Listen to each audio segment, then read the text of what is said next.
Hey there, it's Dusty Thunder with yet another AITA story for you, and this one is, am I the astronaut for wanting my wife to stay up during a road trip and talk to me? It feels like a conversation that Candy Thunder and I have had. However, I never expect her to stay up on road trips with me because the whole carload of people will pass out and I will be on like 5-hour energy and an energy drink double fisted and just like glued to the road like this. It's my job. I'm the driver. I'm writing this now at the hotel where I'm at because I'm genuinely at a loss of words. I don't think I'm in the wrong, but at the same time, she looks really pissed at me. They're writing this Reddit post.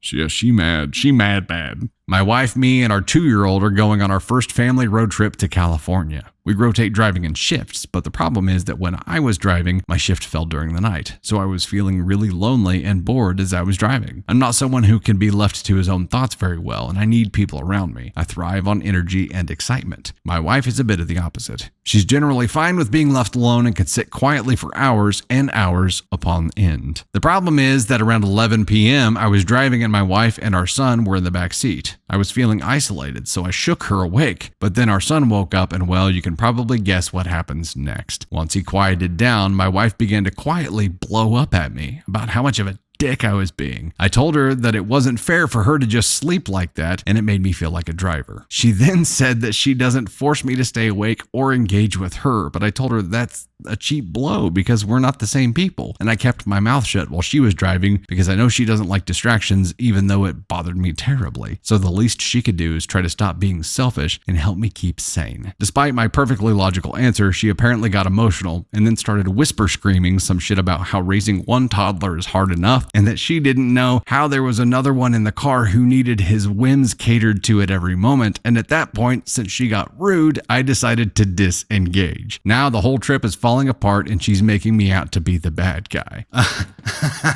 This seems like Mother Gothel and Rapunzel tangled as we know it. She's like, great, now I'm the bad guy, when she clearly is. And he clearly is in this point here. You have to learn how to self-soothe, grown-ass man. And when you're on a road trip, when you have a toddler in the back, a 2-year-old, if you risk waking that child at all, you're the asshole. I'm gonna tell you right now, you're the asshole if your own selfish needs end up waking up a child. When you are driving in shifts, the whole point is like self-sustain and handle the transportation while the other person rests, right? That's how the driving in shifts thing works. But because he needs excitement and social engagement to keep himself mentally active, he woke her up.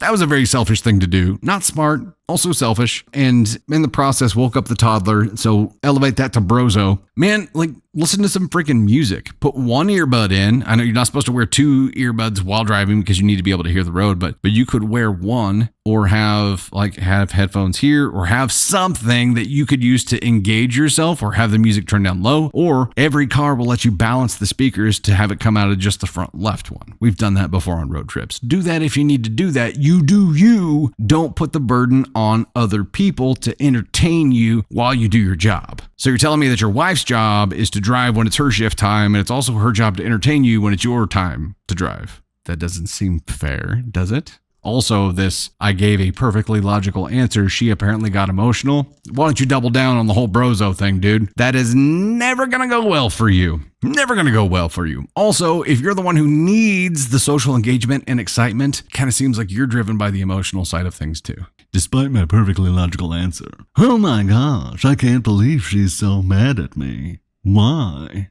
Dude, because you're an asshole. Candy Thunder said here that Reddit voted he was the asshole, and he is. He woke her because he was bored, not because he needed help staying awake, and he called her emotional. Yeah, BROZO, you done screwed the pooch on this one. No wonder she mad. She has a reason to be mad. You screwed up. How bad did you screw up? Let's find out, Jerry. According to the ascon scale, you're at least a 3. At least a 2. I don't know that you're a 1 because you might just be an idiot. There is a certain level of ignorance that hedges against being a terrible human, right? It's like a puppy. Puppies can't be evil because they're just so cute and dumb. You might be there. You might be like the puppy version of ascon 2 because you're just so much of a BROZO. 2's going to be my vote for you here. So, yeah.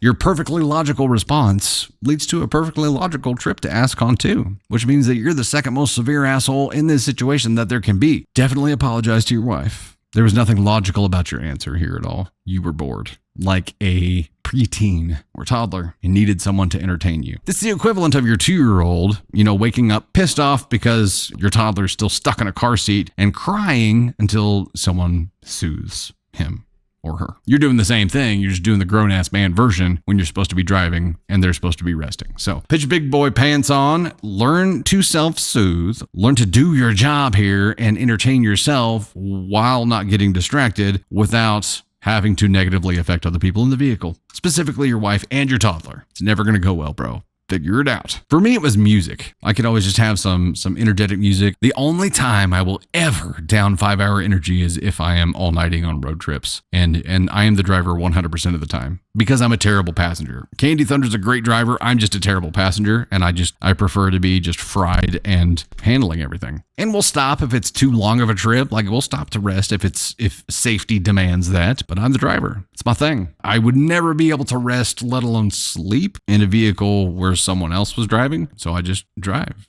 and keep myself chemically awake. Actually, I don't know that I've tried podcasts or audiobooks on long road trips. I may have to do that because it's something that could keep my attention for a longer amount of time. But normally I'm into more rhythm-driven music. So I've got some really good playlists within my YouTube music thing, but I go from like jazz to like chill hop stuff. And FKJ and Tom Misch are great for road trips. Fink is really, really good for road trips. And then I'll get into like Jimmy Eat World and that kind of stuff. And then I'll go back to the metal days and the Deftones and do that kind of thing all over the place. But I need music to like have a rhythm, and that rhythm keeps me moving.